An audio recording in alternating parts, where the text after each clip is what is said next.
Okay, salam alaikum warahmatullah. Yeah, bro, I was saying about Alaikum salam. your new mustache.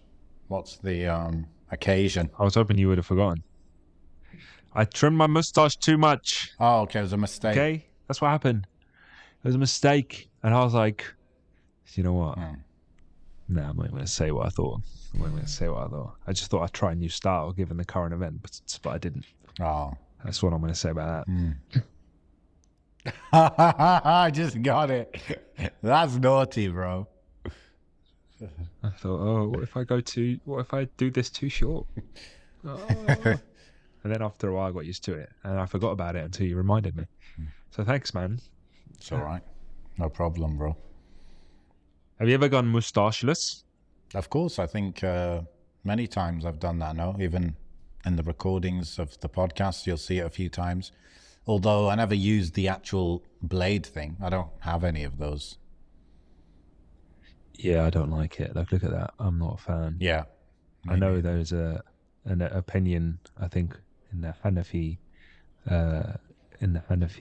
maybe madhab, maybe, or I see a lot of those that follow the Hanafi madhab that shave it completely. Yes. And I've never personally been a fan. Mm. Not, I don't know if I can be a fan or not. I'm delving into dangerous waters by speaking on this. Yeah. Man, either way, if there's a choice, I would rather not. That's what I'm going to say. Yeah, yeah. Yeah. Can you get used to this? Do you think? On you or on me? Do you think on myself? It's not the best. It's not the best. Oh, you're so That's modest. as indirect as I can go. So, how are you, Akhi? How's things? Alhamdulillah. Bit tired, to be honest. Yeah. Yeah. How's I that? feel like my Apple Watch now justifies how tired I feel. So when I feel tired, and then I'm like, I look at how much I slept. I'm like, oh yeah, that's why. Yeah, yeah. So you can't like go hard today, obviously, because you only had 5 hours sleep. Blah blah blah. Oh, do you wear it to sleep as well? Yeah, well, that's like the main benefit I was thinking I would get from it, to be honest.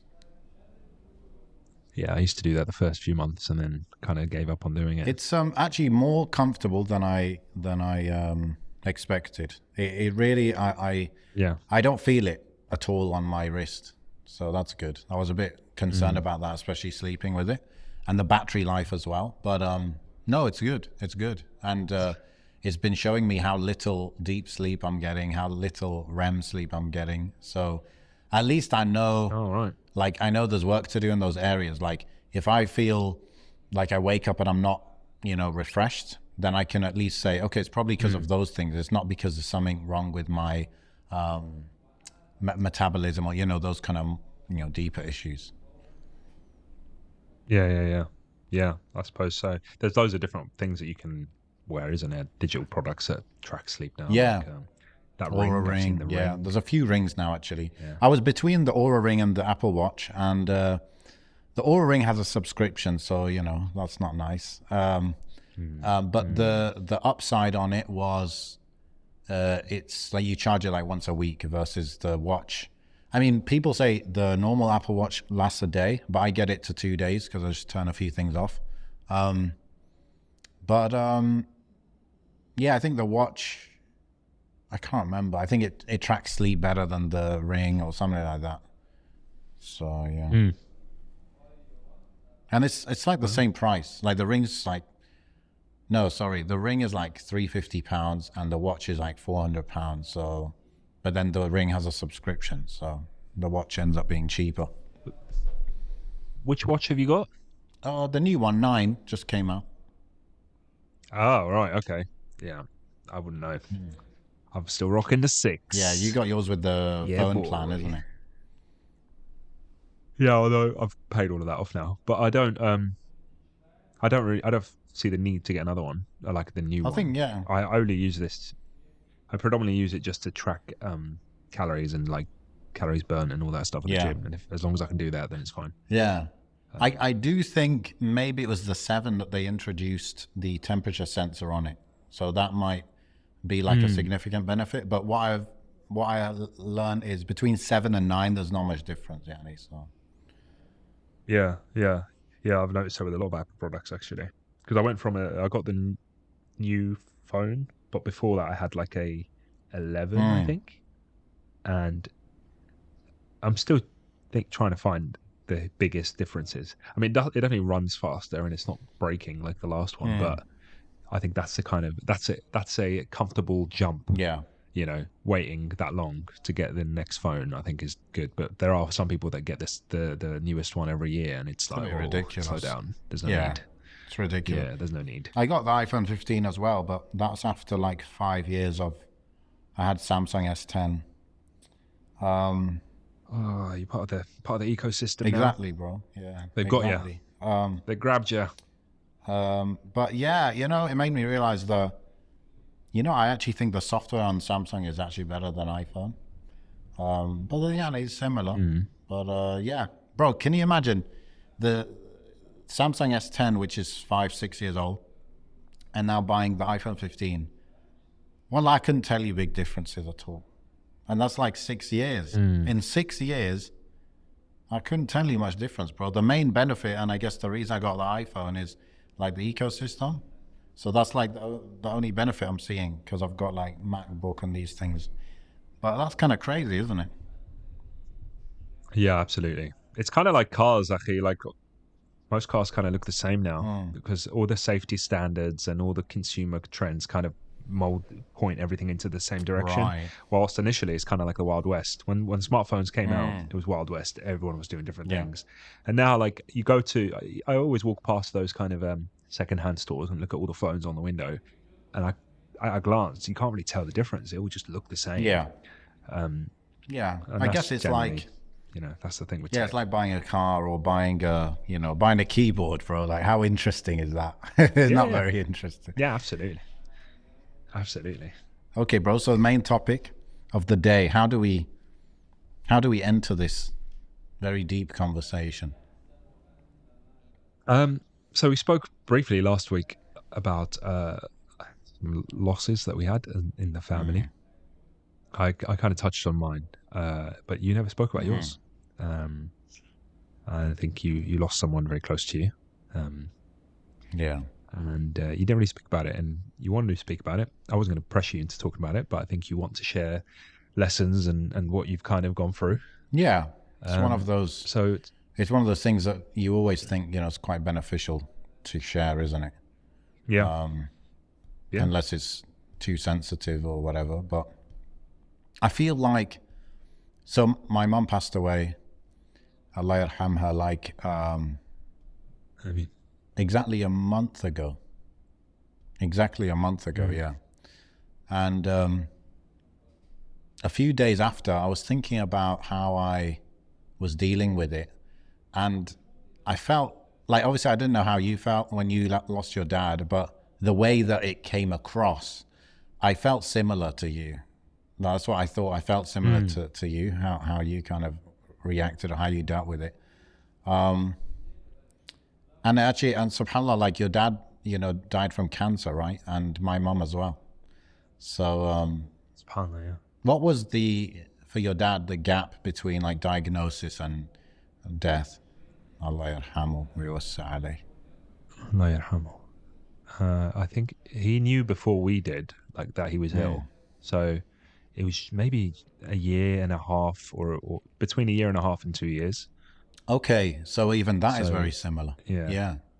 So, and this is what I was telling my friend who lost his dad extremely suddenly. Imagine his dad was about 64 or something, and he wasn't particularly ill, and it was Ramadan, I believe, about 2021. He just, earlier in the day, my friend, his mum called him up and said, your dad's acting a bit strange. He's not like able to communicate well or something strange about him, and it was a stroke, turns out.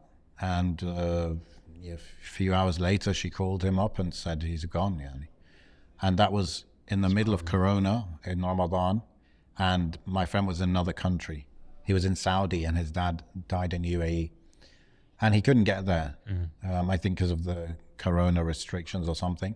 He got there, I want to say 2 weeks later. Right. But subhanAllah, can you imagine, this is, his dad was buried like 2 weeks later after dying anyway, in a Muslim country. And this was because of corona, I think, that there was, no, it was two reasons. One, his dad died at home. So whenever someone dies at home, sometimes they might want to, investigate the reasons and that. And then also because of corona, there was delays maybe in doing janazah or something like that. So it was 2 weeks, So he wasn't there before he passed away. And then there was that long delay, bro, 2 weeks before getting buried. And, of course, as Muslims, we always want to bury our dead very quickly. So I was telling him that I think, your experience of losing a parent is very different to mine because of the suddenness of it. And for me and you, like we had that, of course, I always actually kept it in my head that, maybe I'll start from the beginning, right? So January 2022 it would be, my mum came to visit me in Turkey, and she was there was something, Annie, wrong with her, but nothing incredibly wrong. Like, it was more like we thought it was like she was very stressed, like that kind of thing, like burnout, stress, like that kind of thing. So she came to visit for a change of environment. And, I always my plan was for her to visit Turkey, and then she would like it so much and she would move in with me, But so she came over, and then she went to like a psychiatrist first, and it didn't seem to, what he said didn't seem to match the severity of how she was. So we went to a what's it called, neurologist, and he did an MRI, and straight away he said there's a tumor in your head, in your brain, So straight away he said that, and he said it all happened quite quickly. He's like, you've got a tumor. We don't know if it's cancer, but we need to remove it straight away. We need to do surgery. Like, imagine in Turkey, like she doesn't even live in Turkey, and all of that. Alhamdulillah. Yeah. It's a bit of a long story, but alhamdulillah, I came to know of this neurologist. He's Palestinian. And, we didn't have that language barrier. He speaks Arabic and stuff. So alhamdulillah, that helped a lot. Otherwise, like, imagine, like, you don't understand, and brain surgery and all of that. Yeah. So even the story behind. How did you feel when you how did you feel when you first heard that then? I held back on any kind of, what's the word, speculations, right? I'm like, okay, it is what it is. Okay. I had it in my head, like, okay, tumor often means cancer, right? But who knows? So I was just very much holding back any conclusions, like take it step by step. I was actually in awe. I'll just tell the story because it's actually an amazing story, and it gives you the, well, and I think this is throughout this whole thing of losing my mom, I just kept going back to the mercy of Allah and the generosity of Allah, right?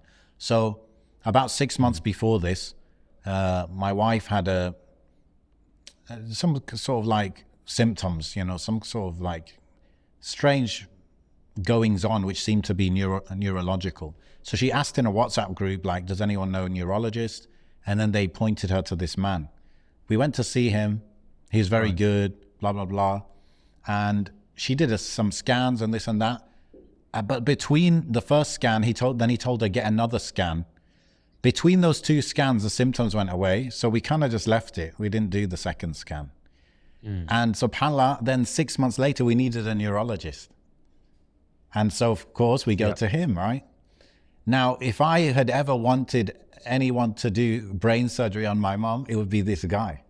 And Allah provided this man to us 6 months earlier through a little like illness that came to my wife and went away on its own, right? So Allah like provided that for us. And so when that kind of diagnosis came, if you like, and the need to do brain surgery, it was actually kind of like okay, because we know this guy actually. I heard I don't know if there's official rankings for this. He's one of the best brain surgeons in the country, in Turkey. Yeah, and you know, that's what I'm saying. Allah provided this man to us so we could feel at ease with my mum doing brain surgery in a, you know, kind of foreign country, if you like. So he said very quickly, you know, we need to do it quickly. And so it all kind of happened very quickly. My mom was probably the most kind of worried, scared, whatever you want to call it, at that point. In this whole 2-year period, it was probably like the concept of doing brain surgery. But alhamdulillah, you know, we were all with her. My brother flew in and we were all with her, Yani, in the hospital. I remember when she went down, she went in the lift and all that to actually go to the, what do they call it? The thingy room. What do they call it? Theatre. Yeah, theatre, yeah. So, operating theatre. So, yeah, I'm just remembering now, actually. I was thinking, this is brain surgery. It's quite a big deal. I guess there's a chance, you know, and also it's like general anesthetic. So, you know, things can go wrong and whatever, but it kind of like that, maybe that was the first time I was thinking of like the concept of losing my mum, you know. But alhamdulillah, like it was like 7 hours later, she came up and she, you know, and then the anesthetic wore off and she stayed there in hospital maybe another 10 days, 2 weeks. Alhamdulillah, you know, we had to pay for this, of course, private hospital. But alhamdulillah, we were able to do that, you know. And as soon as she kind of recovered, though, the doctor's like, okay, now, that's it. They do biopsy on the tumor. See, okay, is it cancerous or is it not? Right. So they did biopsy and they said, yes, it's cancerous. It's stage 4. It's called glioblastoma, which is, you know, it's actually the most common type of brain cancer, but it's also a very aggressive type of cancer in general. So it can grow very quickly. Like if you don't like know about it, it can grow to a size that would kill you in 3 months, right? So it grows, it can grow very quickly. So that was, you know, when we got that news that yes, it is cancerous and it's stage 4. Stage 4 basically means that there's no cure. Like generally there's no stopping it now, right? So, you know, that was a... Can I just jump in for a second? What was the symptoms then your mum had? So the symptoms... Specifically? The main one I remember is she lost some of her peripheral vision. So she couldn't see in the extremities left and right. And her hand-eye coordination was, you know, just not right. And that caused her a lot of stress because she felt like, am I going mad or something? Like I go to grab something and I don't grab it. And so she was, and then the stress that caused her made her feel worse, you know? Because my mom's always very much like a doer and, you know, she likes to do things the right way and everything. And so like when you lose the ability to do that, it's like stress you out and stuff. So, SubhanAllah. So, yeah, bro, that was like quite, it's a big thing to, you know, be informed of. And I was thinking like, imagine being the person being told, okay, you got stage 4 cancer, you know? But my mom was, you know, pretty, I guess, scared with that news and, you know, worried about it. But wallah, bro, within 3, 4, 5 maybe days of that news, she kind of just went into like soldier mode. And I think since then, since, you know, the initial news and then a week after, let's say, after that, I don't think I once saw her scared of this diagnosis, scared of cancer, scared of dying. I feel like she's 100% like just submitted to Allah's qadr, yani. So I think that, again, is something that helps. And I'm going to mention a lot of positive things in this because, I don't know, I just look for those things and I look for the rahmah of Allah in all different ways and all different places. But and a big way I think that we can find gratitude is in looking at how things can be versus how they end up being, right? So a good life or a good outcome or a good dunya experience, it's not that everything was perfect, it's that it was so much better than it could be, right? Right? So with my mom, I can imagine someone having cancer and the whole time, imagine a year, 2 years of constantly being scared of dying at any moment. Like that would be way worse than how my mom reacted, which was more like submission and trust in Allah and these kind of things. So alhamdulillah. And then she was directed to go to another doctor to start, it was radiotherapy and chemotherapy, which is like the standard treatment for this. They're like, okay, like now we remove, alhamdulillah, by the way, the surgeon, he removed the tumor completely. He said like, it's not always possible that you remove it completely because it might be mixed in with the brain and it's very dangerous. You can't just cut the brain, by accident and stuff. Yeah. But he said, alhamdulillah, we removed it completely, which, quote unquote, like buys you time, I suppose, and all that. So, but as soon as she recovered from the surgery, they're like, okay, now chemotherapy and all of that.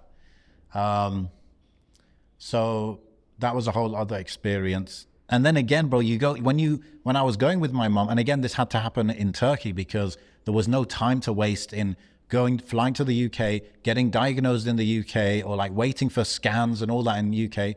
There's no time for that because, like I said, this type of cancer, it grows very quickly.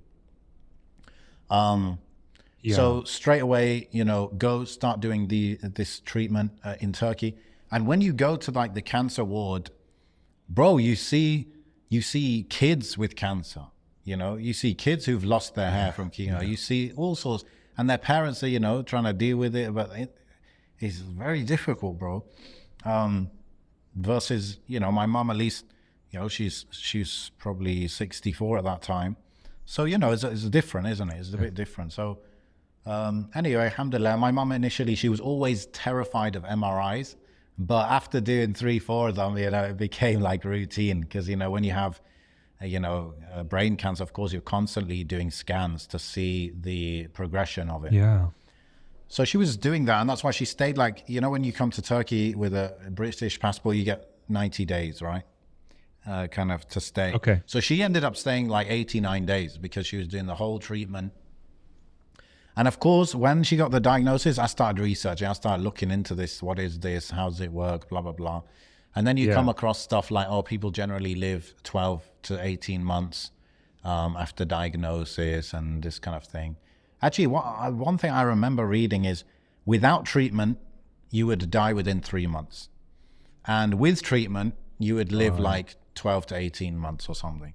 So, I was just, getting a feel for what people are saying about it and this and that. But I came to understand it's, definitely one of the most serious, aggressive cancers, right? But I did learn a lot, bro, as well. I learned a lot about cancer and how it works, and the fact that cancer is basically a kind of normal cells that have just gone a bit haywire, right? They got a bit of a glitch in their coding, genetic coding. And so they just start multiplying. And obviously for cells to multiply, they need energy. And so there's it's not the normal standard method of treatment. The standard method of treatment is like nuke your body and the cancer cells with it. And hopefully it will like kill off the cancer cells, but alongside all your other cells. That's like the standard. But there is a growing group of doctors, researchers, that they call it the metabolic whatever method or whatever for treating cancer. And that is to basically starve the cancer cells of fuel. So they don't have energy to grow and to multiply. And so I dived into that pretty deep. I understood what I could, of it. And that's why there's a book out there called Keto for Cancer. So the concept is like cancer cells feed off glucose, not off fat. And so if you go on a keto diet, then the cancer cells can't live. They can't like multiply and all that. So my mum went on the keto diet, like while doing radiotherapy and all that. She was on that. And that was very tough, bro. That was very tough. Yeah, I can imagine. Yeah. You know, she was trying. What did that? Yeah. Did her doctors know that? Did her doctors know she was Let me doing that? think. Maybe while she was in Turkey, they didn't. Maybe not, because it was pretty much standard, to be honest. Like, we went to like one of the best oncologists, whatever. But in Yeah. the end, it's standard treatment. It's like, oh, you got brain cancer? Okay, you're gonna do this. I learned that it's very Okay. standardized. So, I remember, bro. This is crazy, yeah. Like, you know, let's just say it's cultural differences, but I remember this oncologist. We went to see her, and I asked her, what's the aim of this treatment? Is it to slow it down? Is it to cure completely? Like, what's the goal of it? What's the, you know, intended outcome? And then, you know what she said, bro? And my mom was in the room. She said, oh, no, there's no curing. Like, how insensitive, bro. I was shocked. Yeah. I was shocked. But anyway, Sorry, where was that? Was that here? no, I was in or Turkey, yeah. Turkey. Okay, Yeah. subhanallah. Right. I think in the UK, there's a huge focus on, I would say, patient relations and sensitivity and comfort. You know, there's a huge thing of comfort, make the patient comfortable. Yeah. But I guess in Turkey, most other countries, I guess they don't have that type of focus. But I mean, I would say this is basic wisdom not to say these kind of things in front of the person. Anyway, alhamdulillah. Alhamdulillah. Yeah, bro. So we were, she was on keto, and keto is very difficult, bro. The doctor in Turkey didn't know that she was on keto, I don't think. But I was like pretty like impressed by what, you know, some of the early, you know, results were of people going on keto. However, with my mom's already like a slim kind of person.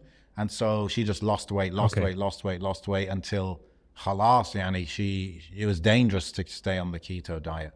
And we got consultation with the author of that book, Keto for Cancer. Right. So, you know, she advised us and she gave the diet and she suggested different things. But we even contacted her a month later or whatever, and we said, this is the situation. She said, okay, well, then you got to stop keto. Like, you know, you're going to like ultimately lose bodily functions if you starve yourself to that level, yani. Yeah. So, Yeah. but my mum, yani, she put up with it, you know, for a long time, yani.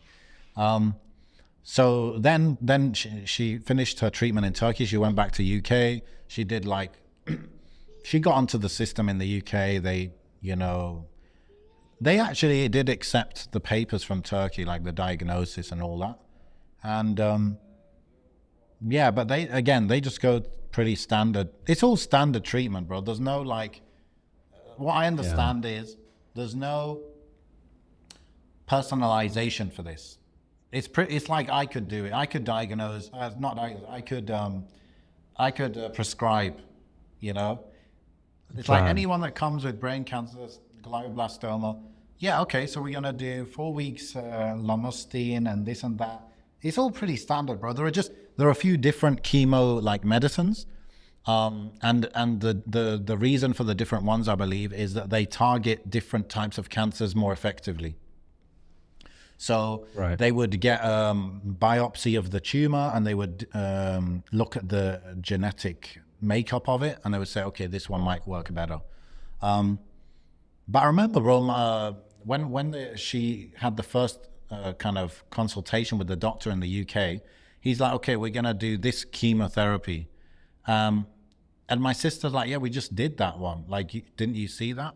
And then he's like, oh yeah. Like, basically my sister was telling him what to do, and then he like he's like following what she's saying. So it was a bit of a joke. It turns out that doctor who was assigned to my mom, he's like the consultant, right? So it's like the kind of top guy. It turns out he's a bit old. He's been in the game a long time, and he just didn't seem that bothered, to be honest. And I noticed other doctors knew that about him, right? So it's like, yani, not the best. Not the best, yani. You want someone who's like a bit bothered and stuff, but... That reminds me, because that sort of same thing happened with Dad, in the sense that one doctor said he couldn't have a stomach Yeah. bypass, and then like later on throughout the journey, he always obviously had multiple doctors, and at one point he was like, "Why can't I have a stomach bypass?" And the other guy, this new doctor, was like, "Oh yeah, of course you can have a stomach bypass. Yeah, let's do that." And but all this time he didn't have one because the first doctor said it's not possible. Yes. And he ended up having it. So yes, similar in that regard. Like sometimes the patient has to speak up for themselves. I suppose. 100%, bro. That's why I realized, maybe especially in the UK, is there's far too much. I'm saying too much. It's my opinion, Annie. There's too much freedom. There's too much. What do you want? What do you think? Right. In one hand, that's like no good because I want you to tell me what to do. On the other hand, it means that if you do your homework and your research, you can really influence what happens because you can suggest things. You can, push them in certain directions. Yeah. And they will succumb to the pressure because I think what I observed in the UK, people don't push them much. So if you do push them, then they'll cave in. So then in the UK, basically, just to summarize, like the treatment was just chemo on and off, like trying to not to do too much chemo. We'll do chemo and monitor if it's growing or not. And, alhamdulillah, there were long periods where they're like, yeah, the tumor's not really growing. It's like, it's there. Like after it was removed, it grew back, of course, because, stage 4, it always tends to grow back. But it grew back, but it stayed small. Like it just kind of stayed the way it was. That was like a positive thing, Annie. So I was thinking, okay, maybe, who knows? Maybe that means she'll live longer than, the average person or whatever. And of course, bro, all this is happening while I'm in Turkey, isn't it? So my mum was here for those 3 months, but then when she went UK, I was living here, and I had so many conversations with myself and with other people about what the right thing is to do. And until today, I don't know, bro. It's like the more emotional people I would speak to, they'd be like, "Oh, you pack your whole bags up and just like move to the UK." And then other people would be like I kind of got into this mode of going to the UK every 3 months, right? And there were other people saying, "Yeah, that seems reasonable," you're not shutting everything off in Turkey. Your family still has a life and stuff in Turkey, and you're still visiting your mom. And I was calling my mom like regularly, Annie. There were times, I don't remember whether it was like 6 months or a year. I was talking to my mom every day, Annie, on the phone and stuff. Yeah. And as things got a bit harder, like for my family over there looking after her, I was trying to chip in ways, that I can't do physically, but other ways, Yanni. Yeah. But that was always something I was just really not sure about. I couldn't really live in the family house, not big enough for us. And I was thinking about my kids, like spending extensive time over there. Like that's not right. I don't know. But the main thing, I think the thing was my mum had family there, like fully taking care of her. So that was like, at least, alhamdulillah, that was at least, something that was, it means it wasn't an absolute necessity for me to be there, but of course it's very nice to be there. And it's actually a golden opportunity to serve your mother or your father, Yani. And so I felt a bit deprived on that side, that, this is an honor, Yani, if I can help my mom in her time of need. But yeah, to be honest with you, bro, like, this about me, I don't really like going to the UK, and I actually get anxious about going to the UK with all this Schedule 7, this and that. It's one of those irrational things. It just really, I actually get physically anxious when I'm going to the UK, so I pushed, I really had to actually push myself to be going to the UK that often. It was like a big push, for me. But yeah, that was something that even, I could tell you 2-3 months ago, I was like talking to friends and thinking, what should I do? Since my mum was getting, a bit worse towards the end, like, nobody wants to be in another country and their father, mother, whatever passes away, and nobody wants that. That's like the worst thing. Actually, brother yesterday was telling me, and he couldn't hold back his tears when he was just telling me. He said his dad was in the UAE and he was in Australia. And imagine this, bro. His dad got ill. I don't know. It was a bit sudden. He got ill, and his dad was asking him to come, and he could not come. He said his wife was pregnant with twins, and she could have given birth at any moment or something. And so he said, I can't make it, and then he passed away. So that's one of those things you can't you can't go back and change that. It's very difficult. Even with my mum, I was thinking, when my mum got the diagnosis initially, I was trying to remember this, bro, like maybe the day after she passed away. And I'm like 90% sure I did this, but I went to my mom and asked for forgiveness from her, because I thought, I'm not like, she just got diagnosed, like we don't know what's happening, but it just like prompted me to think a bit deeper into how I've been with my mom, so far, so far. So my memory's not that good, but inshallah I did that. And so that was one of those things maybe I would regret if I didn't do that and stuff,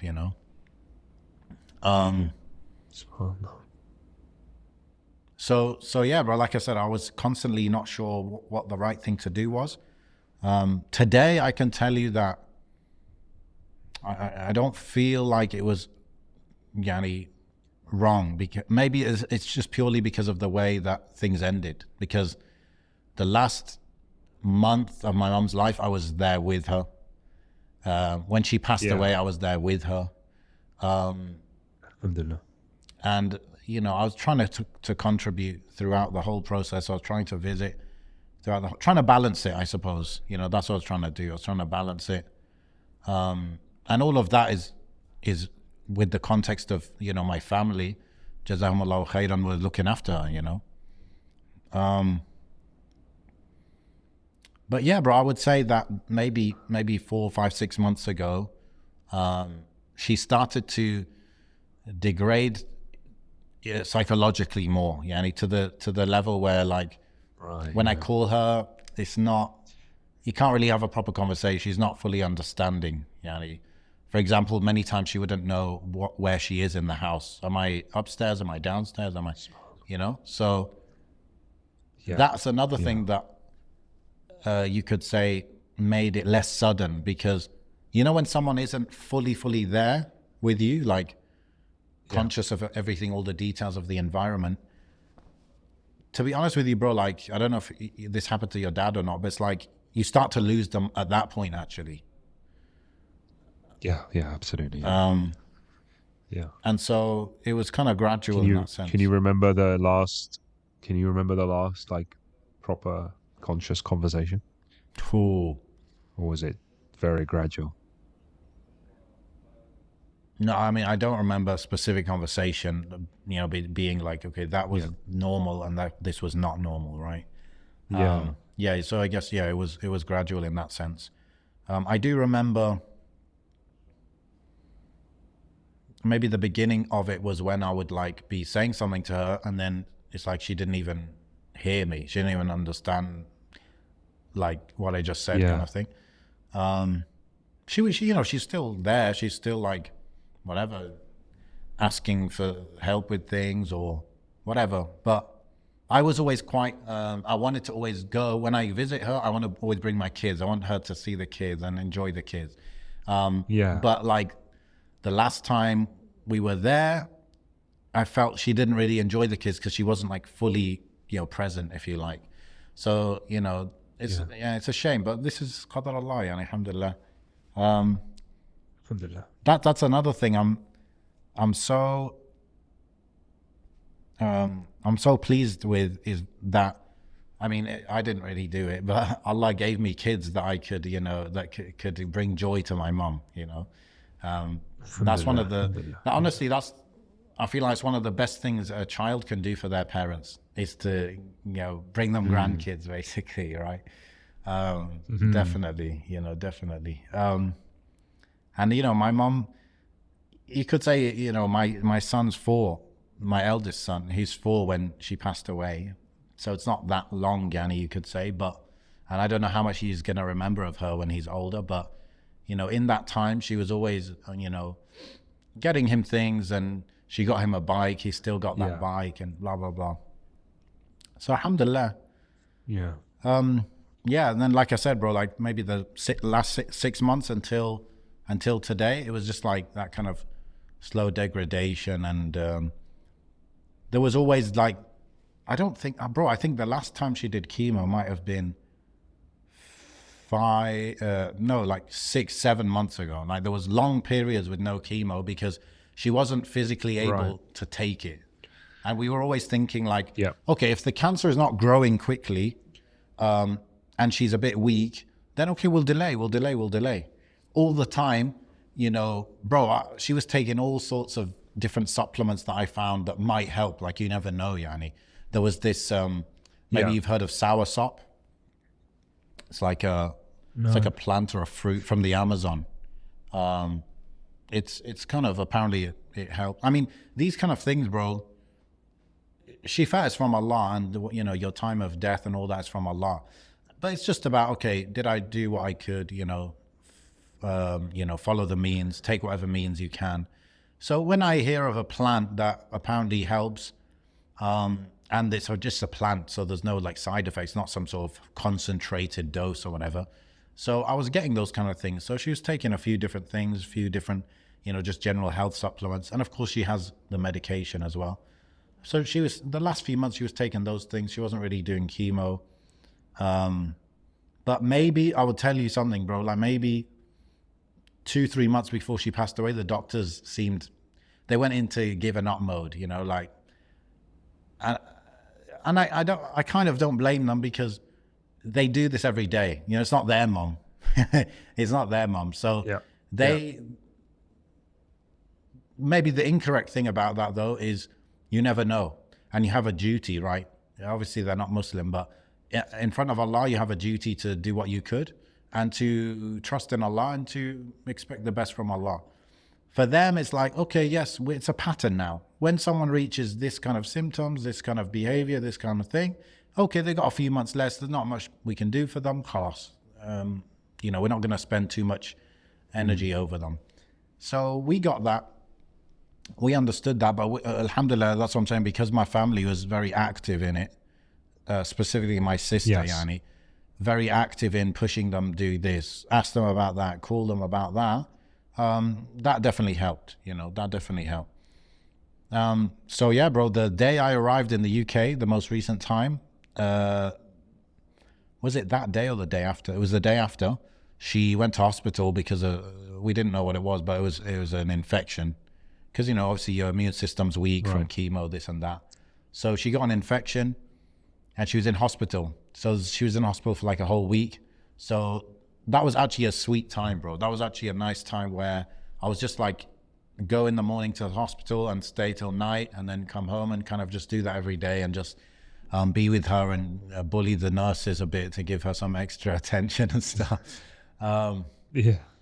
And like I said, she wasn't fully there, but she knew we were with her, she knew we were next to her, we were, getting her what she needs. Because, bro, if you're on your own, that's what I noticed in the hospital.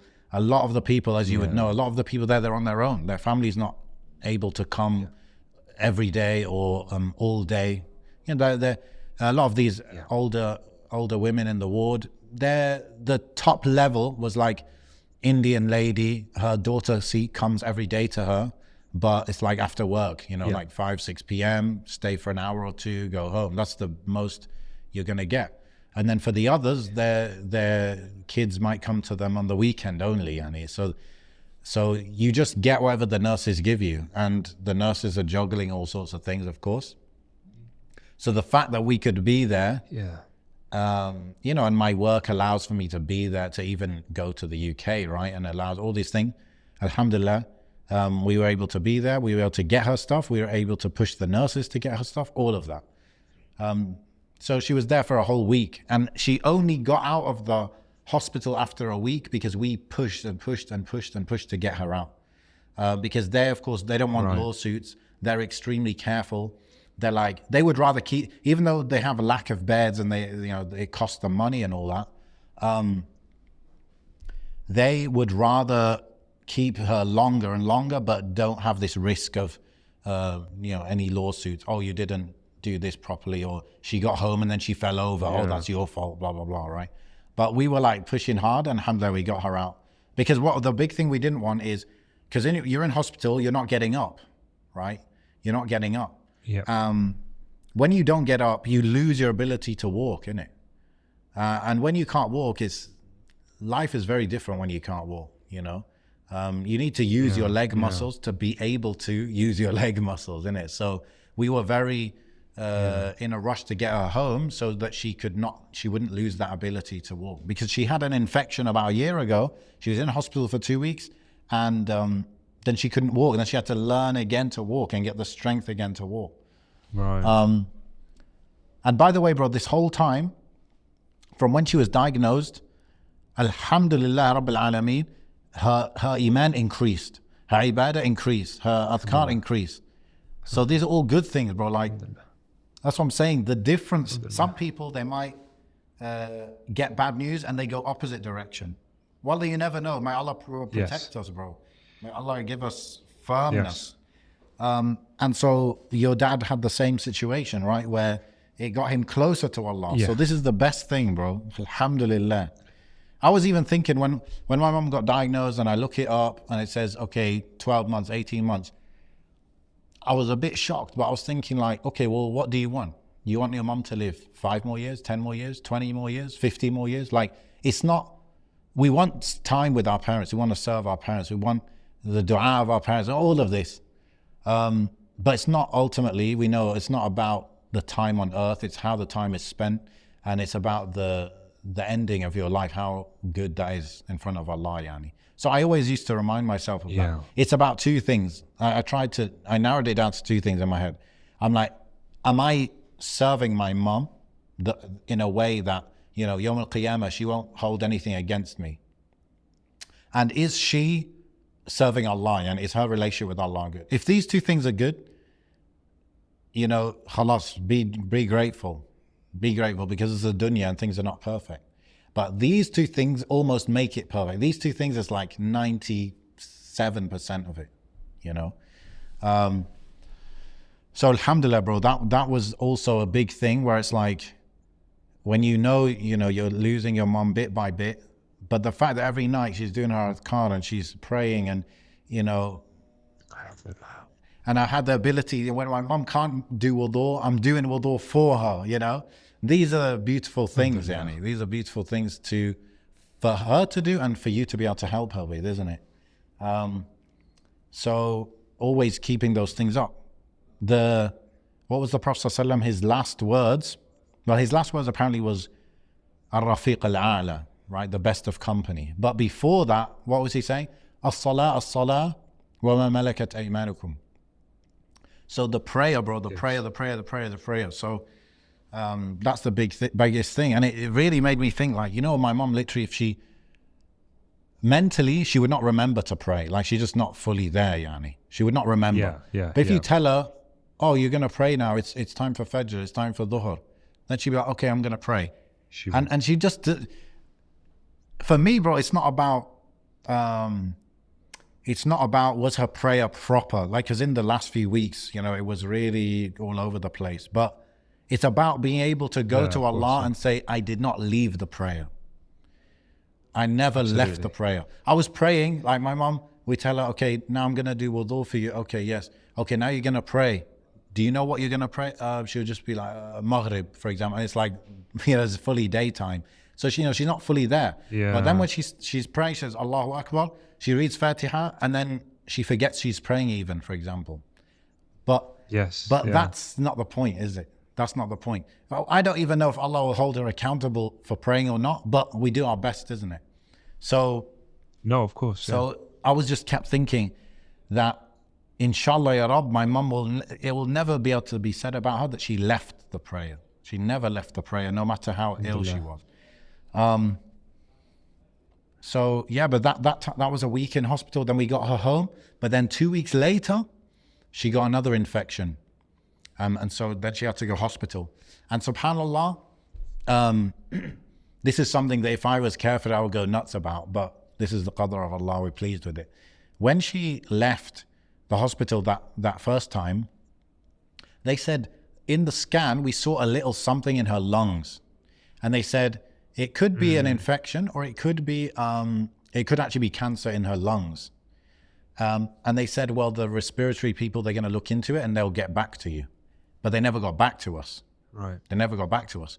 2 weeks later, she goes hospital and they said she's got pneumonia. So it must have been that was an infection. And like I said, if I don't believe in Qadr Allah and this and that, I would go nuts. I'd be like, you guys killed my mom. You know, I'm sure some people think that way.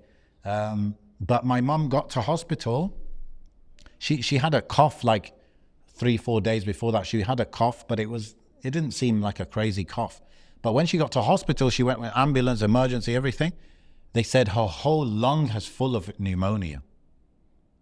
Like one of her lungs is full, like it's fully infected. And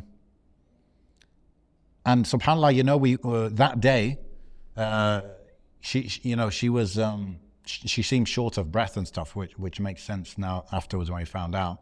But I went with my sister. The infection, her blood, what's going on. And my sister randomly also picked up the blood oxygen saturation monitor as well. And when we measured that on her, it was extremely low. You know, your blood saturation should be like 96% or above. Yeah. Yes. So imagine my mom was like 55. Wow, 55 is like going towards death, pretty much, right? If you're like 40, 30, you're dying, and khalas. So because of like we picked that up, we knew that was that's what we called the ambulance, basically. Only because of that. Otherwise, we don't know how to detect pneumonia and these things. So she was in emergency. And she went to the hospital that night, was like the day before she passed away, basically. But again, alhamdulillah, like I was there. I was in the hospital with her, in the emergency room. Then they moved her to another place in emergency. And, you know, we stayed with her like all night. And then maybe 5 a.m., 6 a.m., the doctor came. And the doctor said, basically, it's not gonna, I don't know how she worded it, but she just said like, I think the way she worded it, she said, there's a very, very low chance of survival. That was like I said, maybe 6 a.m. And I kind of understood that because they were monitoring her blood oxygen, and without the mask, the oxygen mask on, her blood oxygen would just drop immediately. So she needed the mask just to stay there.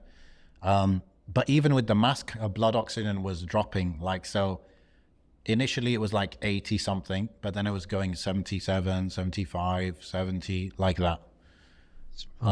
Yeah. And then, so then the doctor said like very low chance, this and that. And then maybe at dhuhr time, like 5-6 hours later, they moved her to, I don't know what it is, but it's like the place where they kind of gave up on you kind of area. That's the vibe I got. I don't know. SubhanAllah. And then it was about, so that was about around dhuhr time. She was in that section. And yeah, but alhamdulillah, bro, we were all with her. Her brother came as well, who's not a Muslim. He came. And we were all with her, you know, all her kids, husband, everything. my dad, Yani, we were all with her, Yani, the whole time. And we were just, especially my brother, he just kept telling her, say Shahada, say Subhanallah, Alhamdulillah, Allahu Akbar. And she was just repeating that, to be honest, bro, for the last 24, 24 hours of her life. That's all she was doing. Like, she couldn't breathe very well, but she was using all her breaths on that. Like, when she wasn't when she wasn't sleeping, she was just saying Shahada and these kind of things. Alhamdulillah. And again, it's a blessing to be able to be there with her and encourage her to say that. Because, like I said, she's not able to remember a lot of things and blah, blah. But when you tell her, say Shahada, this, that, she'll say it. And she seemed quite calm, to be honest. She was quite calm. She just couldn't breathe that well. But that's what I'm saying. Like, it wasn't, maybe this is common, I don't know, but she wasn't like scared, emergency. I guess it's because she didn't fully understand. Like when the doctor says, oh, you got pneumonia, oh, it's covering your whole lung. It's like, I don't think she wasn't really taking that in. So maybe that's why, whatever. But that doesn't matter, bro, innit? That doesn't matter. I think, the main comfort she gets is the fact that we're with her, and Allah helped her, So then what happened? I had a bit of a argument with the doctor in that section, yeah. He said, look, he's like, there's a very low chance of survival, and therefore we're going to prioritize her comfort. And he said basically what we usually do is we give patients this kind of medicine, like it could be like morphine, but like high dose of morphine. So they're just relaxed. They're just kind of relaxed and this and that. And then I told him, I'm like, we don't really want that, mate. I didn't say this, but what I was thinking is, you do that, maybe that's your way of thinking. You just turn them into a vegetable kind of thing where they just, slowly drift off, if you like. But they're not showing any sign of discomfort. You think that. I don't believe what you believe. I believe the best thing is for my mum to be aware that we're with her, and for her to be saying dhikr of Allah and shahada and stuff. That's priority. Discomfort, comfort, we're all dying. The best thing is to have husn al-khatimah. So I told him we don't really want that, Yani. Maybe we can help her in whatever ways, but for her to just kind of not fully be present, Yani, as much, that's not, Yani, what we want. And then he said to me, that's not ethical. I'm like, do not talk to me about ethics, bro. Do not talk to me. He's like a Hindu guy.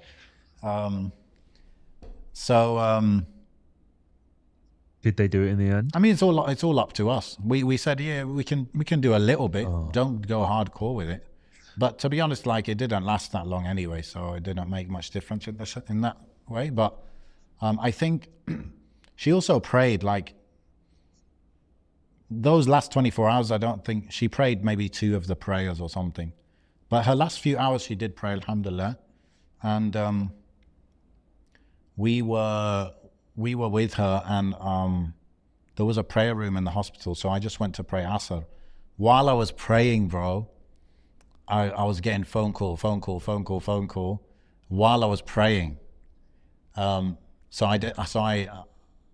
I just finished my prayer, and then I came running, and it's like while I was praying, she went from like being, how do you say it?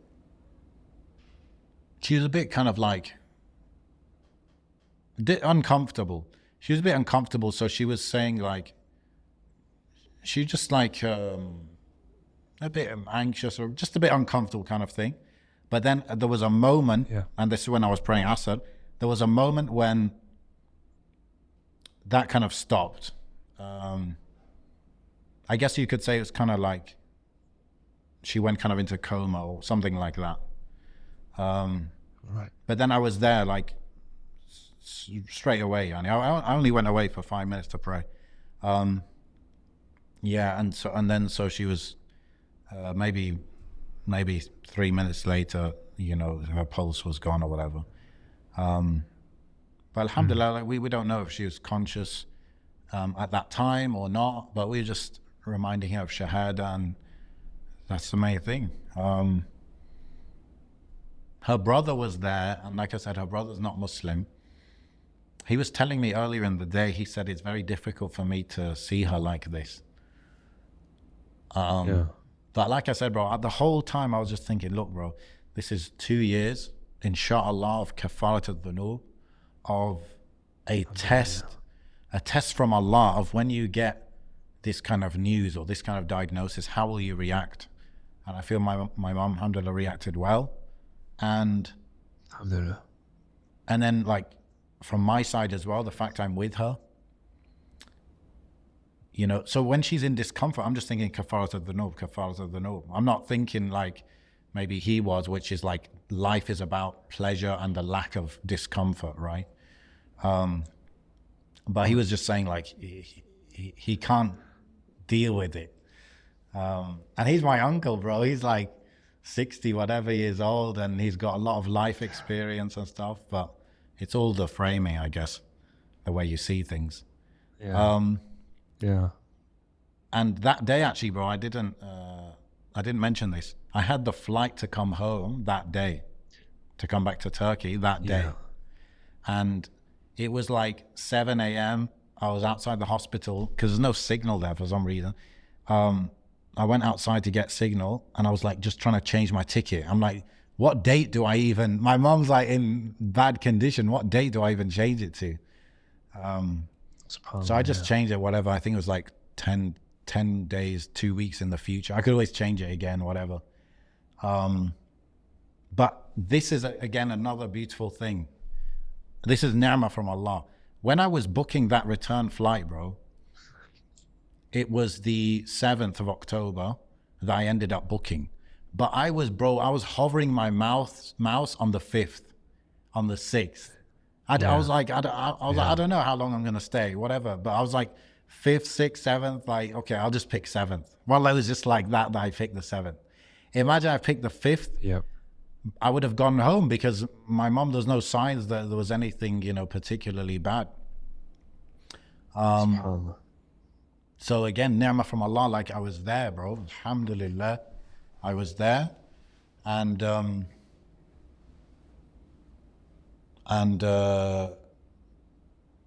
yeah, bro, like I said, her last moments were like that. I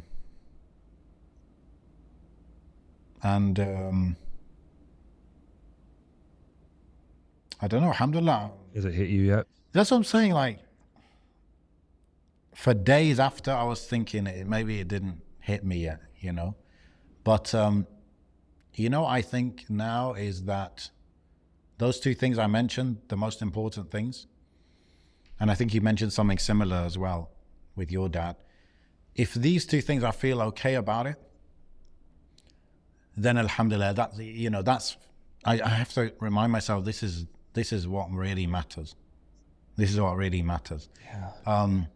I did have moments, and I do have moments where I can drift into sentimentalities, like thinking whatever these thoughts that come to your mind, of like, for example, this time when I went to UK, I was planning on taking my mom and my whole family like on a little holiday thing. Because my mom was specifically saying, oh, I want to go to that place that I've never been to before. Yeah. So that never happened. So that's what I'm saying. My mind can drift in that direction, but I just stop it, to be honest, bro. Like maybe some people, they can't stop it. Maybe some people, they like to go in those directions, but I just kind of switch that off. I don't know. I don't think there's benefit in that. And I don't think, to be honest, bro, my mom right now does not care about that holiday, right? That's not what it's about. Yeah. Inshallah, Ya Rab, she can see her place in Jannah from where she is. And she does not care about no holiday, inshallah, Ya Rab. So Inshallah, ya Rabbi, inshallah, Allah I yarhamah. mean, so that's basically what I was thinking. Like maybe it didn't hit me yet, but I realized whenever those feelings came to me, I kind of just pushed it aside. I'm like, look, don't like just think of be grateful for all these things. Yeah, all these kind of things I've mentioned throughout this. Wallah, Allah Kareem, yani. Allah's been very generous to her, very generous to me, very generous to yani everyone. So, yani, what do you want better? Yani? What do you want better? And I consider my mum's in a good place. Yani, like what you were saying about your dad. Alhamdulillah, yeah. I consider I Yeah, like, and it's absolutely. the thing is, bro, as well. It's not this rubbish made up Hollywood stuff. Yeah. Oh, they're in a better place now. Yeah, this is wahi. This is wahi from Allah. Oh, you're so pragmatic, I mean. I am, yes. You know, so the way you go, I'm trying like to stop myself from crying as you're talking. Yeah. Well, me too, a little bit, but Because yeah. How long has it been? a I don't month, know a the month. exact date. Yeah. Has it been a month? Okay, yeah. But like I said, bro, those subhanallah. those thoughts come to me. I kind of just push them aside. I don't know. I don't know if it ever gets any easier, akhi. Yeah. I don't know if you dream. Have you had any dreams? Well, no, my brother did. My brother had a good dream about my mum. Yeah. So that's always good. Yeah. That's always good. Actually, a friend of mine who's into dreams and interpretation of dreams, he said this is very common. When people lose their parents, they get dreams of their parents. He said, look out for a dream of your mum wearing white or green. This is like a common kind of thing. My brother, in his dream, she was wearing clothes she used to wear. She had a coat that she used to wear. So it was like beige color. So it was like, it's a light color. Anyway, I don't know. But he said, anyway, he said it was a good dream. Anyway, that's what he said. The dreams you have, you'll know. You don't even need a tafsir for them, because I don't know if I ever shared the ones I had shortly after. Wallah, it was a while ago, so I don't remember. But if you do get there, you will be, you won't even need to ask. Like I remember one of the first ones I had of Dad before he died was that we were lining up for Hajj, we were lining up for Mecca, and as we're entering, obviously I've never been, so it's kind of imagination or whatever. We're entering like the archway to the courtyard of where the Kaaba is, and it's like it's all gems and rubies and all sorts on the wall. And there's a queue actually to get out. And someone says to my dad, "Oh, go ahead first, like skip the queue." And my dad's like, "Oh, come and skip the queue, come and skip the queue." And I'm like, "No, what about all these people? And what about our family? Like my mom and everyone's still waiting." He goes, No, they said we can skip, so let's skip. So we go out to the courtyard where the Kaaba is, and my dad goes all the way up to the Kaaba, and I stay behind. Like I'm standing like far away, and I just start crying. I start crying, but my tears are like rubies and gems and bricks of gold, like landing in front of me. Yes, it was incredible. Wow. And I actually did ask someone about that. But after he died, literally within a day after he died, I had a dream. He was at this table, and he was on this table on his own, but there was figures all around. I couldn't make out the figures. There were people accompanying him, but I couldn't see them, but I knew they were there, if you know what I mean. And I said, "Oh, Dad, like, how are they treating you? How are they treating you here?" He's like, "Wallahi, they're good. Alhamdulillah, they're good." And that was like that for another one. That was like straightforward for me. I woke up and I knew exactly what that meant. You know, and it will keep happening. I think, like, even yesterday, I had a dream about him that I went back in time 15 years. So imagine I woke up in my dad's bedroom, and I was 15 years old again, but I had all the knowledge of the next 15 years, and I explained to him everything that happened. And it was fascinating. Imagine knowing the future and explaining to your parent exactly what's going to happen and how it's going to happen and what needs to be done. Wow. So yeah, sorry, not to make it about me, but all I'm saying to you is that when you have those dreams, you will You won't even need to ask a sheikh about them. You'll just know. And they'll stay with you, as opposed to like that dream I had. Those two dreams were 2 years ago. And I still vividly remember them without writing them down. But I'm sure you've had many dreams that you just can't remember as soon as you wake up. Yes. Actually, that's another bushra from Allah, that my mom had a dream, I want to say a year ago. If I remember correctly, she said the Prophet ﷺ was like pointing her towards Jannah. SubhanAllah. SubhanAllah. Yeah. SubhanAllah. SubhanAllah. And I was like, really? Yeah? And then she's like, yeah. I was like, oh, Allahu Akbar. Allahu Akbar. So, yeah, but that's what I'm saying, bro. This is beautiful, bro. Allah is so generous. Alhamdulillah. And the dunya is nothing. Wallahi. And Allah eases the dunya, yani, for his slaves. Alhamdulillah. The signs are there for those who want to believe, akhi, subhanAllah. Like when you lay it out the way you did, and I don't know if you've ever had a chance to just like think it through the way you have now, but you've had an hour. Honestly, we started recording, and literally as you hit at the hour mark was when you mentioned that her pulse had stopped, essentially. I just saw that and I was like, subhanAllah, like he concisely just reenacted the story. And you'll probably listen to this again and go through the story and process it maybe in your own time. But yeah, for those who want to believe, the signs are there. And when you speak about dreams on top of that and the signs on top of that, yeah, it just blows you away. It absolutely blows you away. SubhanAllah al-Azim. Yeah. SubhanAllah al-Azim. Yeah. And again, bro, maybe this is my nature, but you know, it took it was, you know, it hit hard, you know, the first, you know, some people would say, oh, the first month, the first year, but I kind of went into action mode pretty quickly. I was like, okay, burial, quick, right? Yeah. Unfortunately, it was Saturday. So again, we were pushing everyone, pushing. Anyway, alhamdulillah, we buried her on Wednesday. Yeah, we had to work out what you have to do and this and that. And there were some very useful people, helpful people along the way.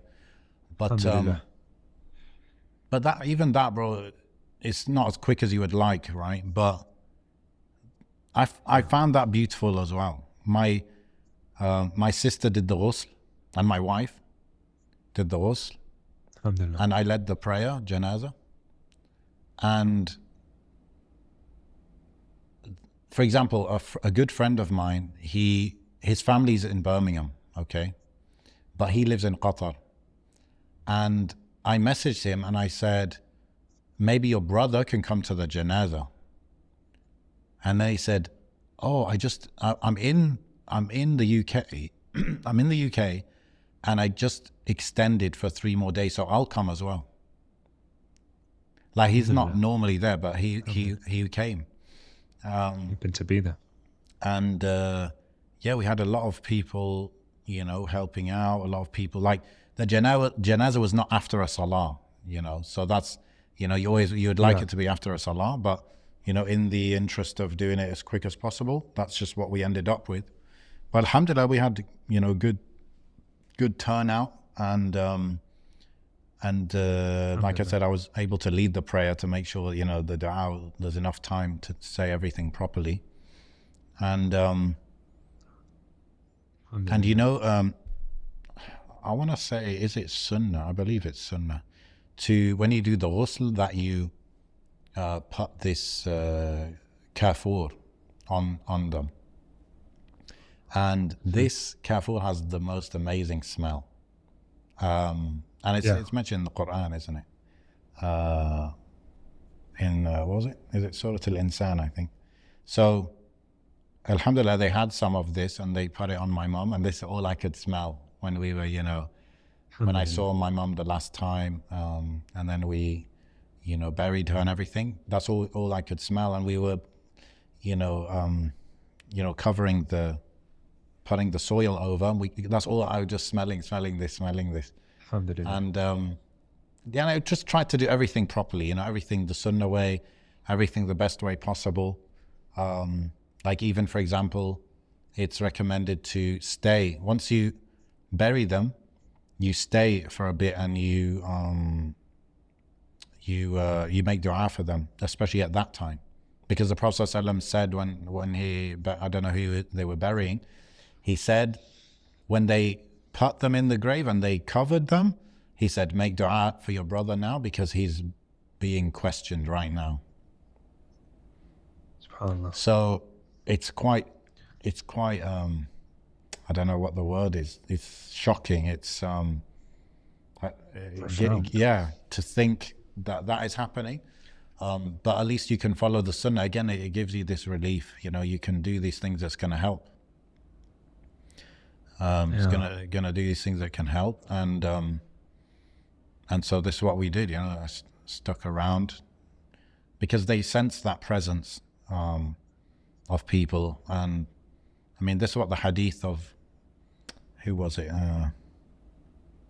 Sa'ad, maybe. He said, when you bury me, stay, you know, around my grave for a bit so that I can take peace in the fact you're there while I'm answering the questions. Right. Yeah. So this is what we did. And then we had to, like, this is something you never, I don't know, I've never thought of this or had to do it before, but, you know, you got to kind of design a grave. I don't know if you had to do that, but you got to kind of put something there so it's not just empty, because otherwise they'll just flatten it, or they'll, you know, they won't treat it the best way. So then we had to think, okay, what do we do, and this and that. Alhamdulillah, bro, all family there together, and we make dua for my mom every day, every salah. And you know, a friend of mine, he called me and he said, your relationship with your mom is just gone to a different phase now. And now you had this phase where you're together and you can serve her in those ways in the dunya. But now it's just a different way of serving her and a different way of doing good by her, if you like, you know, by carrying on. You know, if she taught you to pray, then when you pray, you know, she's getting reward. Or you can make dua for her. Absolutely. You can do sadaqah on her behalf, umrah on her behalf. So this is the new phase, and, you know, we ask Allah to forgive us for any shortcomings, because that's also something that you think about, isn't it? Like, your parents are your gates to Jannah, so you're never quite sure, you know, what, you know, you can always do better, isn't it, basically? Absolutely. There's so many dynamics at play. You know, one thing that I'm sure you're probably feeling is you might not always remember that she's gone because you are in Turkey and you're used to her not being with you. All right.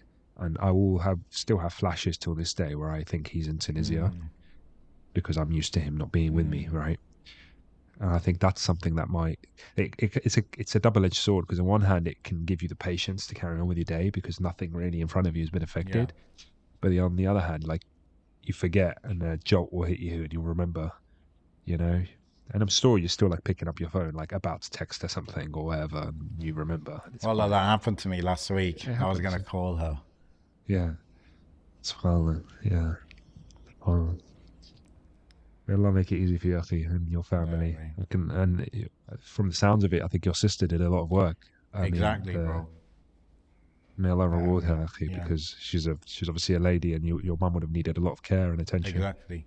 Exactly, bro. That's what I mean by. That's what I'm saying. We have to see things through the lens that Allah gave us, the paradigm that Allah gave us.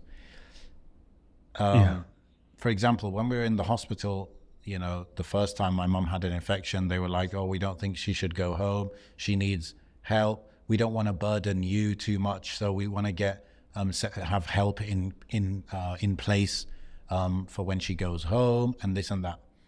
So that's one way of looking at it. But bro, it's an honor, as difficult as it can be. It's an honor to do that, to serve your mom. It's a privilege. Yeah, it's a privilege. Yeah.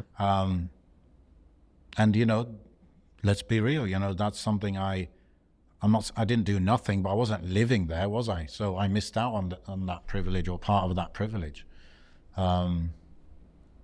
So yeah, you know, may Allah accept it from her, man. Like, yeah. Ameen ya Rabb. Ameen ya Rabb. Yeah. Alhamdulillah. But even some... Any final thoughts, final lessons for yourself? Advice maybe for the listeners? I don't know what to say without sounding cliche. Say it, bro. The reminder benefits the believers. Yeah. I don't know. I just think, like, have to think of the akhirah and prioritize the akhirah, and Allah has taught us, like, what does that? What is prioritizing the akhirah? You know, it's obeying Allah and following His commands, and a huge part of that is parents. And like I said, it's a privilege. It's a privilege that if you miss out on,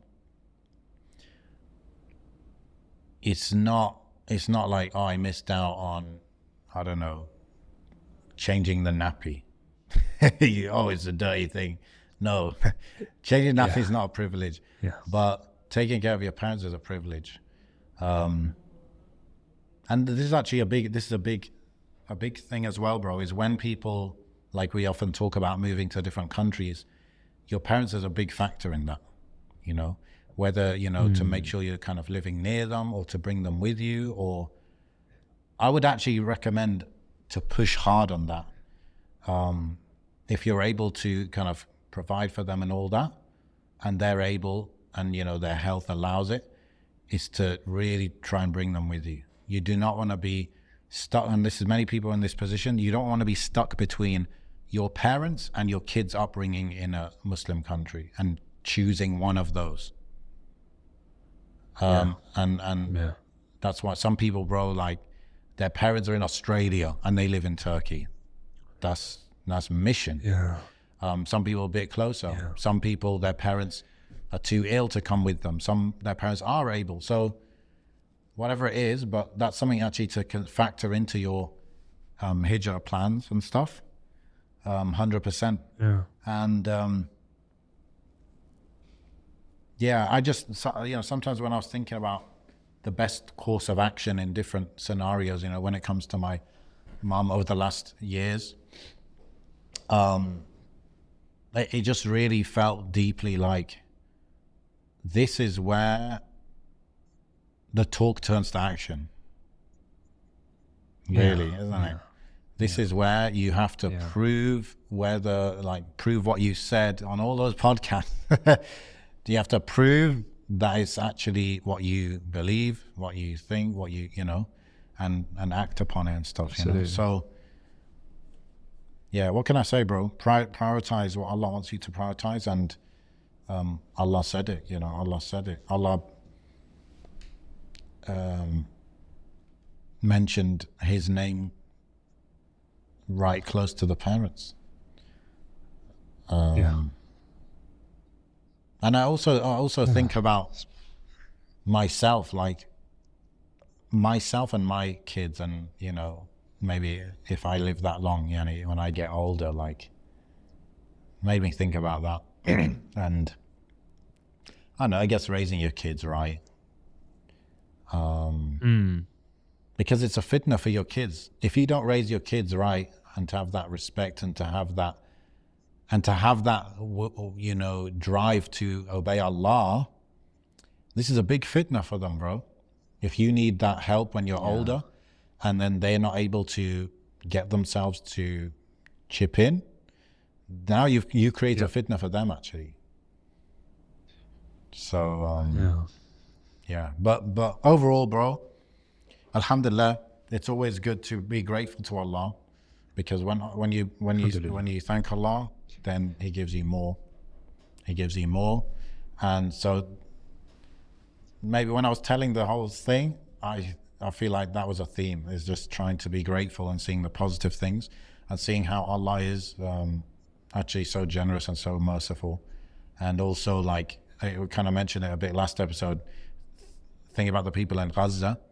Again, seeing the mercy in that, seeing the generosity from Allah in that, and seeing that Allah never leaves his slaves, just like that. Allah supports his slaves, he helps his slaves, he gives his slaves the best. And learning about names or attributes of Allah helps so much with that.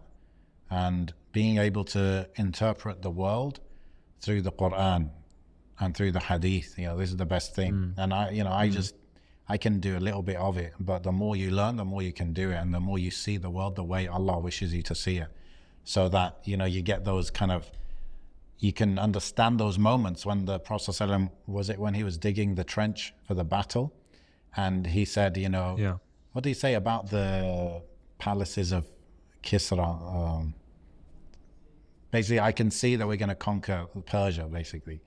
Being able to see that positivity, that that gratitude, that this is what it's all about. This is what it's all about. Yeah, absolutely. SubhanAllah. Barakallahu fiqh for sharing, bro. I know you're not historically the most open book, but it's definitely going to benefit the listeners. I'm sure everyone is going to make dua for your mother, bi'idhnillah. Yes. May Allah grant her Jannat al-Firdaus. May Allah grant you all patience and reunite you in Jannah بغير حساب بإذن الله تعالى. Ameen ya Rabb. Jamia. All of our parents as well. Everyone's got a special story about their parents. If they lost their parents, they got an emotional, a deep story. It's sorry, Ron, keep adding different things. This hit me as well, being in the UK and seeing that pained me, to be honest, bro, to see my mum with all her family around her, and then literally, bro, everyone else is like just on their own, and I just look at that and I think this is a kind of an example or whatever. This is a snapshot of what the UK is like. The UK has millions of elderly people living on their own, and it's just sad, really, isn't it?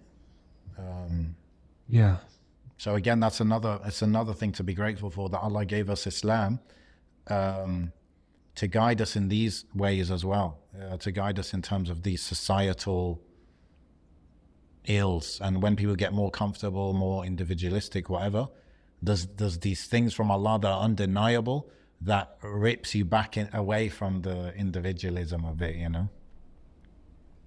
Yeah, absolutely. Yeah. Alhamdulillah, ya Rabb. What more can we say? Yeah. Please, everyone, make dua for my mom, and if you want to give charity on her behalf, you can do that. I know some of the brothers from the front row, may Allah bless them, they gave sadaqah on her behalf, and another Mind Heist listener as well. So may Allah reward them for that. And inshallah, I'm going to go Umrah soon as well, so I can do Umrah on her behalf as well. Inshallah. May Allah make it easy. Okay, should we end it there? Yeah, I think. My microphone just fell down. It's a sign. There you go. So that's a sign. Let's take all the signs we see. Okay, subhanakallahumma wa bihamdika, astaghfiruka wa atubu ilayk. Assalamu alaikum wa rahmatullah.